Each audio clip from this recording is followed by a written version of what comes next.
नमस्कार, आप देख रहे हैं के न्यूज इंडिया का खास कार्यक्रम शुभ दीपावली और मैं हूं आपके साथ गरिमा वाजपेयी। दीपावली का त्योहार देश भर में खुशियां लेकर आता है। हर घर में रौनक नजर आती है, हर तरफ जगमगाहट दिखाई देती है और हर तरफ चकाचौंध बनी रहती है।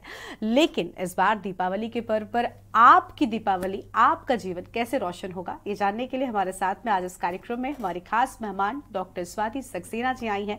हम इनसे जानेंगे कि दीपावली के पर्व पर आपको किस विधि से, किस शुभ मुहूर्त में किस तरीके से पूजन करना है ताकि मां लक्ष्मी आप पर मेहरबान हो और आपका भी जीवन खुशियों से भरा हो। बहुत स्वागत आपका स्वाति जी आज के हमारे इस खास कार्यक्रम में।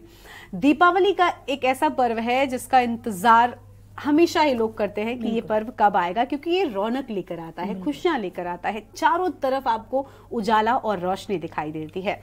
लेकिन लोगों के जीवन में रोशनी हो ये भी उतना ही जरूरी है। ये कैसे आएगी? दीपावली के पर्व की शुरुआत धनतेरस से हो जाती है।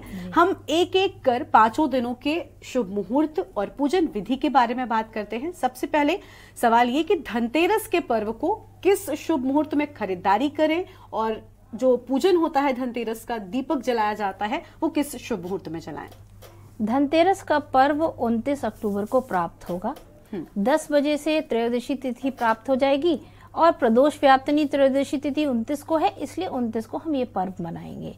ऐसे तो खरीदारी आप 10:15 के बाद से शुरू कर सकते हैं 29 तारीख को, पर कुछ लोगों के घर में या कुछ लोगों की परंपराओं में मान्यता है कि पूजन के बाद जो यम दीपक जलाते हैं घर के अंदर, हम उस पूजन के बाद धनतेरस के बाद ही हम खरीदारी आरंभ करते, तो वो भी समय इस 29 तारीख को मिल रहा है। प्रदोष व्याप्तनी त्रयोदशी में शाम को आप दीपक प्रज्वलित करने के बाद अपनी खरीदारी आरंभ कर सकते हैं।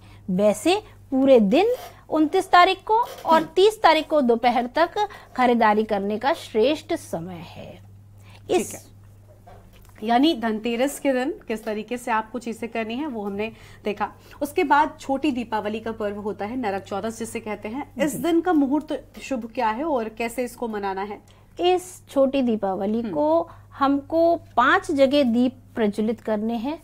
प्रदोष काल में शाम को यमराज का पूजन हम करते हैं कि जब हम स्वस्थ जीवन जिएंगे और तभी तो माँ लक्ष्मी की कृपा प्राप्त कर पाएंगे, इसलिए स्वस्थ जीवन के लिए हम धन्वंतरी जी का पूजन 29 को करके उठते हैं और उनके साथ अपने स्वस्थ जीवन की कामना करते हैं। और दूसरे दिन भगवान यम का पूजन करते हैं कि उनकी भी कृपा हम पर बनी रहे। जब हम स्वस्थ जीवन के साथ लक्ष्य में जीवन जीने की प्रेरणा लेते हैं तो तीसरे दिन महालक्ष्मी का पूजन लक्ष्यमय होकर करते हैं, अपने जीवन का लक्ष्य निर्धारित करके करते हैं। तो 31 तारीख को भी हम शाम को प्रदोष काल में दीप प्रज्वलित करेंगे। 31 तारीख को नरक चतुर्दशी है। इस दिन हम 5 जगह दीप प्रज्वलित जरूर करते हैं। एक तो अपने पूजा स्थान पर, दूसरा माँ तुलसी के पास, तीसरा अपने अन्य भंडार गृह में, जिसको आजकल रसोई घर भी कहा जाता है।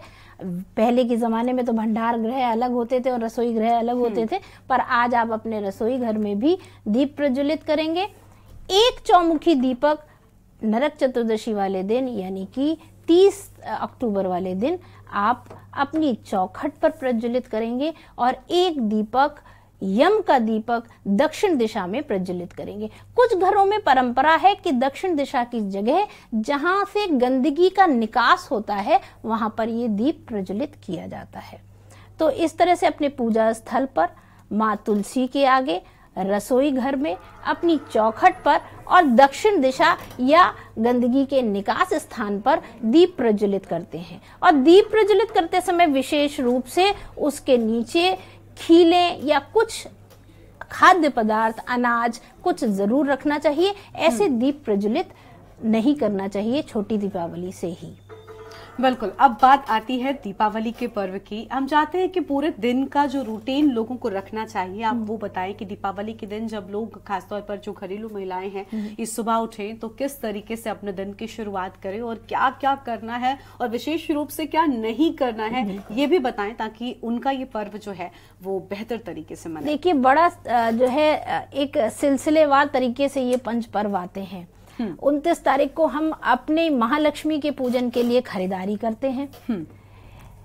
30 तारीख को नरक चतुर्दशी के अंदर जो भी साफ सफाई रह जाती है, जिस तरह का भी माँ लक्ष्मी के आगमन के लिए हम एक स्ट्रक्चर चाहते हैं अपने घर का, वो निर्धारित करते हैं। भगवान यम का पूजन शाम को करते हैं और 31 तारीख यानी दीपावली वाले दिन सवेरे से ही माँ लक्ष्मी के आगमन के लिए गृहस्थी जो है वो श्रृंगार में व्यस्त होते हैं, अपने पूजा स्थल को सजाते हैं। रंगोली अवश्य बनानी चाहिए और उसमें कोशिश करके 1 या 2 रंग नहीं, रंगोली में सभी रंगों को इस्तेमाल करना चाहिए जितने आपको यथाशक्ति मिल जाए। माँ लक्ष्मी के आगे चौक जरूर बनानी चाहिए और सतिया बनाकर उस पर बीच पे चावल रखकर वहां पर एक दीप जरूर प्रज्वलित करना चाहिए। हो सके तो ये दीप अगर गोबर का मिल जाए तो गोबर के किसी भी दीप का प्रयोग कर माँ लक्ष्मी के आगे जरूर रखना चाहिए।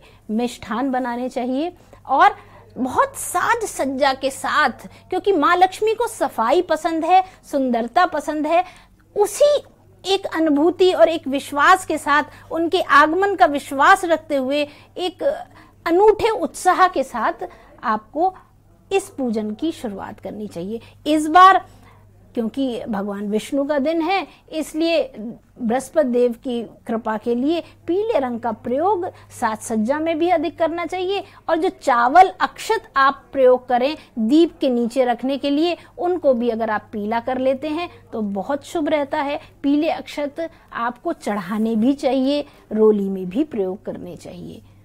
इस तरह से ये तैयारियां हम कर सकते हैं। बिल्कुल, आपने कहा कि पीले रंग का इस्तेमाल इस बार विशेष रूप से करना है क्योंकि गुरुवार का दिन है। क्या आप पीले रंग के कपड़े पहने जा सकते हैं? बिल्कुल, पीले रंग की, जैसा आपने बताया, मिठाइयां भी भगवान को पीले रंग की अर्पित कर सकते हैं। और माँ को लाल आसन पे विराजमान करिए, पर आगे एक पीले कपड़े पर पीली हल्दी रखिए, गुड़ रखिए, चने की दाल अर्पित करिए और हो सके तो पीली 5 कौड़ियां आप जरूर एक पीले कपड़े में बांधकर रखिए। जब बिल्कुल। और दीपावली के पर्व पर कहते हैं कि घर को सजाना बहुत जरूरी होता है। आप देखते हैं हर कोई रोशनी से तो सजाता ही है, लेकिन कहते हैं कि अगर रंगोली से, रंगों से भी सजाया जाए तो माँ लक्ष्मी इससे और ज्यादा प्रसन्न होती हैं। बिल्कुल। और रंगोली चाहे जिस भी आकृति की हो, जैसी भी हो, पर घर की महिलाएं, घर की बच्चियां अगर रंगोली बनाती हैं तो माँ लक्ष्मी विशेष रूप से प्रसन्न होती हैं। इसलिए घर के लोगों को रंगोली, रंग का प्रयोग अवश्य करना चाहिए। बिल्कुल, तो देखिए रंगोली बनाकर भी आप माँ लक्ष्मी को प्रसन्न कर सकते हैं। और इसके बाद आता है दीपावली के बाद माफ कीजिएगा, गोवर्धन पर्व। और इस दिन क्या करना है, किस तरह से गोवर्धन पर्व 2 तारीख को हमें उदय तिथि के तर्क पर प्राप्त हो रहा है। तो 2 तारीख को गोवर्धन पर्व हम बनाएंगे। भगवान श्री कृष्ण का ध्यान करते हुए यथाशक्ति ओम नमो भगवते वासुदेवाय मंत्र का जाप करते हैं। अन्नकूट का भोग लगता है और भगवान कृष्ण की पूजा में जैसे चाहें वैसे मंत्रों के साथ आपको सम्मिलित जरूर होना चाहिए। जिनके घर में परंपरा नहीं है गोवर्धन पूजन की, उनको अपने घर में बैठकर मंत्र जाप भगवान का करना चाहिए। इस दिन भगवान ने पूरे गोवर्धन को अपनी कनिष्ठिका पर धारण किया था। कितने ग्वालों को, कितने व्रजवासियों के संकट को दूर करके भगवान ने इस दिन को स्थापित किया है। तो इस दिन अगर आप भी पूजन करते हैं, आप भी महामंत्र का जाप करते हैं, तो निश्चित तौर पर आपके भी कष्ट भगवान कृष्ण हरेंगे। उनको प्रसन्न करने के लिए अन्नकूट का भोग लगाना चाहिए। गोवर्धन बनाए भी जाते हैं, बहुत जगह बना सकते हैं तो बनाइए। श्री कृष्ण का चित्र गोबर से बनाइए और उसका पूजन करिए। ठीक है, तो ये तो हो गई गोवर्धन पूजा के बाद। और इसके बाद आता है भाई दूज का पर्व, जो बहनों और भाइयों के बीच प्रेम बढ़ाता है। और इस दिन बहनें अपने भाइयों को टीका करती हैं। इस पर्व को किस तरीके से मनाना है? और क्या ये जो पीले रंग वाली बात आपने बताई है, ये 5 दिनों के लिए है? 5 दिन नहीं, विशेष रूप से तो दीपावली के दिन है। दीपावली के महालक्ष्मी के पूजन में इस रंग का प्रयोग अधिक करना चाहिए। और भैया दूज के लिए तो दोपहर का समय श्रेष्ठ है। दोपहर से लेकर आपको 3:30 बजे तक का समय तिलक उत्सव के लिए मिल रहा है, सौभाग्य योग बन रहा है। तो इस योग में जो भी बहनें अपने भाई को तिलक करती हैं उनके सौभाग्य की वृद्धि होती है, स्वयं की भी और अपने भाई के परिवार की भी सौभाग्य वृद्धि होती है। ये योग बहुत ही फल प्रदायक है, इसलिए इस योग में पूजन करना चाहिए। बिल्कुल। तो देखिए ये 5 दिनों की बात हो गई, लेकिन अब आते हैं एक बार फिर से दीपावली के पर्व पर। दीपावली के दिन रात में पूजा से सबसे पहले पूजा की जब हम मुख्य रूप से जो पूजा होती है, जब कलश रखा जाता है, माँ लक्ष्मी को विराजमान कराया जाता है, उसके बाद अलाए बलाए का भी जो निकाली जाती है घरों से, इसके पीछे क्या वजह है, क्यों ये किया जाता है और इससे क्या फायदा होता है? जहाँ रोशनी है वहाँ अंधेरा भी है। हम रोशनी की पूर्णिमा की पूजा करते हैं, हम अमावस्या की पूजा भी करते हैं। तो जहाँ अच्छी शक्तियां विराजमान है वहाँ खराब शक्तियां भी हैं। बस अच्छी शक्तियां हैं तो हम सुरक्षित हैं, खराब शक्तियां हैं वो हमारे पूजन में, हमारे जीवन में कोई विघ्न न डालें, इस मंशा से भी हमें पूजन में रत रहना चाहिए कि हम बस आपकी शरण में रहें, आप हमारे ऊपर वरदहस्त रखें। माँ लक्ष्मी 8 स्वरूपों में हमारे जीवन में सम्मिलित होती हैं, इसीलिए अष्ट लक्ष्मी का पूजन हम लोग करते हैं। अष्ट लक्ष्मी के पूजन से ही हमको सौभाग्य की वृद्धि होती है। रही बात ये जो अलाबला है, इसके लिए थोड़ा सा रात्रि में बहुत ध्यान से बाहर निकलना चाहिए, कम निकलना चाहिए, क्योंकि ये पूजा आराधना का समय है, ना कि नकारात्मक शक्तियों के पास जाने का। इसलिए बहुत अंधकार में, बहुत सुनसान जगह पे नहीं जाना चाहिए और हो सके तो रात्रि में, निशीत काल में अपने घर में कपूर और देशी घी प्रज्वलित करके पूरे घर में अगर आप देते हैं तो नकारात्मकता जो है वो खत्म होती है और कोई अगर ऐसी ऊर्जाओं का संशय दिमाग में है तो वो भी समाप्त होता है। बिल्कुल, बहुत ही बेहतरीन चीजें आपने बताई हैं। अगर लोग इनको मानते हैं और इसी विधि और इसी विधान से पूजन करते हैं तो निश्चित रूप से ही उन्हें बड़ा लाभ मिलेगा। लेकिन स्वाति जी, कई बार कुछ लोगों से जाने अनजाने ही सही गलतियां हो जाती हैं जो उन्हें उनके घर में दरिद्रता लेकर आती हैं। कई ऐसी चीजें हैं जो निषेध होती हैं, नहीं करनी चाहिए। उनमें से क्या क्या चीजें हैं जो बिल्कुल नहीं करनी चाहिए? कुछ लोग कहते हैं माँ लक्ष्मी के पर्व में तुलसी का इस्तेमाल नहीं करते हैं, ये भ्रम है या फिर इसके पीछे क्या वजह है? देखिए, कार्तिक मास में तुलसी माँ का पूजन तो श्रेष्ठ है, ठीक है, किया ही जाता है। ऐसा कहीं इंगित नहीं कि माँ तुलसी का स्पर्श आप लक्ष्मी पूजन में नहीं कर सकते हैं, ऐसा कहीं वर्णित तो नहीं है। पर अपनी अपनी धारणाएं हैं, अपनी अपनी मान्यताएं हैं, तो उसका भी पालन कर लेना कोई हर्ज नहीं है। आप प्रयोग नहीं कर रहे, भोग में नहीं कर रहे, पर आप पूजन तो कार्तिक मास में माँ तुलसी का करेंगे ही करेंगे। बिल्कुल। और क्या कुछ नहीं करना चाहिए? कहते हैं धनतेरस के पर्व में खरीदारी भी बहुत महत्वपूर्ण होती है, धनतेरस से ही जो शुरू हो जाती है। जी। और दीपावली का पूरा पर्व है, लोग बहुत खरीदारी करते हैं। कुछ लोग इलेक्ट्रॉनिक आइटम्स खरीदते हैं, बर्तन खरीदने का विशेष महत्व होता है। और कहते हैं सोना चांदी भी, क्योंकि माँ लक्ष्मी का पर्व है तो जितनी लक्ष्मी आप ला सकते हैं, जितना खर्च भी कर सकते हैं हम कह ले, उतना करना चाहिए। धनतेरस वाले दिन अपने घर में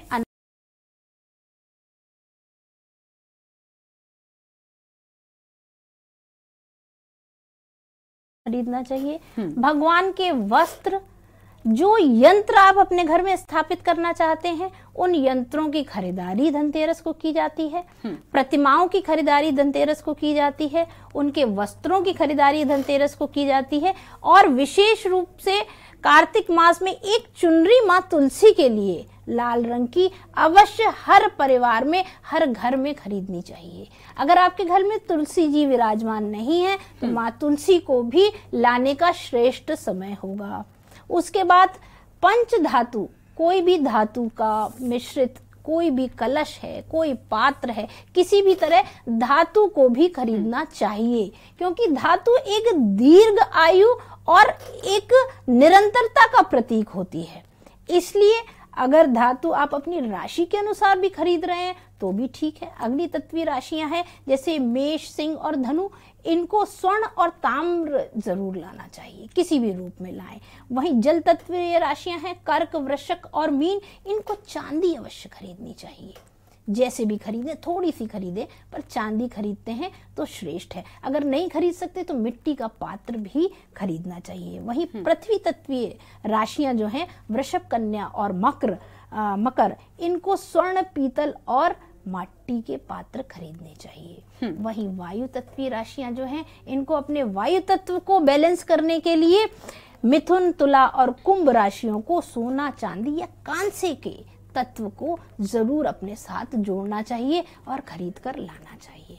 तो ये चीजें अगर हम करते हैं, धनतेरस पर 5 चीजें खरीदते हैं। बहुत से लोग झाड़ू भी खरीदते हैं, झाड़ू भी खरीदना श्रेष्ठ है, क्योंकि सफाई ही माँ लक्ष्मी की कृपा का द्योतक है और सफाई के लिए झाड़ू एक यंत्र है, तो इस यंत्र स्वरूप को भी घर में लाना श्रेष्ठ है।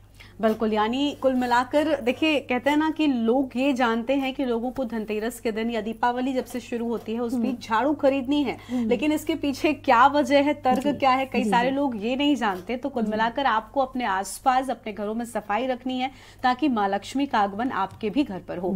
आपने राशियों का जिक्र किया, इस बार का ये पर्व किस राशि की किस्मत जो है वो सबसे ज्यादा चमकाने वाला है? देखिए, ये तो नहीं कहना चाहिए किसी भी, क्योंकि ये हर्ष और उल्लास का समय है। सभी राशियों पर माँ भगवती की कृपा होगी, माँ लक्ष्मी की कृपा होगी, और ये संयोग इतने अच्छे बन रहे हैं इस बार कि कोई भी माँ की कृपा से वंचित। अगर विधि विधान से पूजा किया आपने तो हर राशि पर सबसे बड़ा विधि विधान है मन से करना। अगर आपने तन मन धन से माँ लक्ष्मी का पूजन किया तो वो भी अष्ट लक्ष्मी के स्वरूप में आपके घर में विराजमान होंगी। और दीपावली के दिन 8 दिए जरूर जलाएं, अष्ट लक्ष्मी के नाम पर 8 दिए जरूर जलाएं।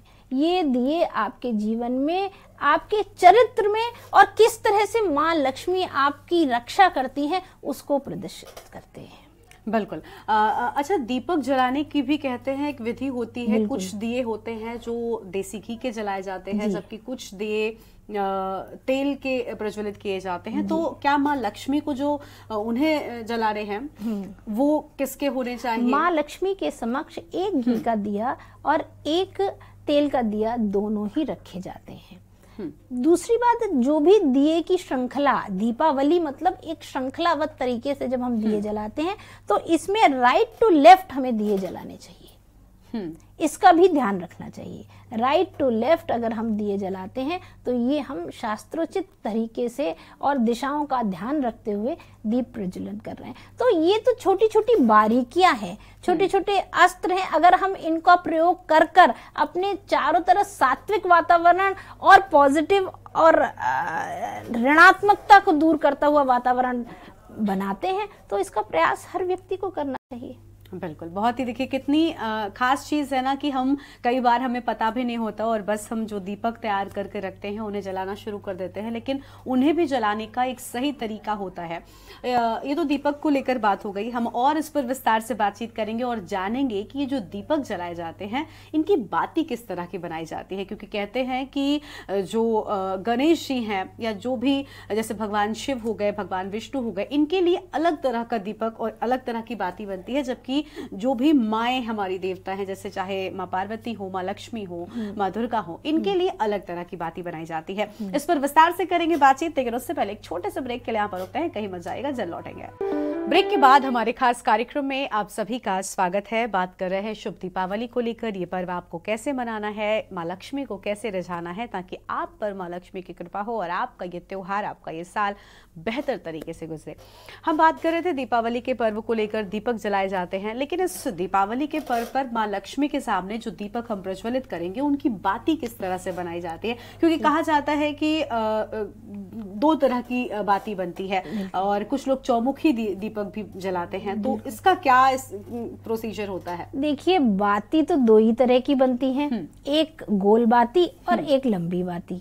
गोल बाती आपके ब्रह्म तेज के लिए होती है, ब्रह्म स्थान को जागृत करती है। इसका कहीं ना कहीं वास्तु से भी बड़ा ही अनूठा कनेक्शन है।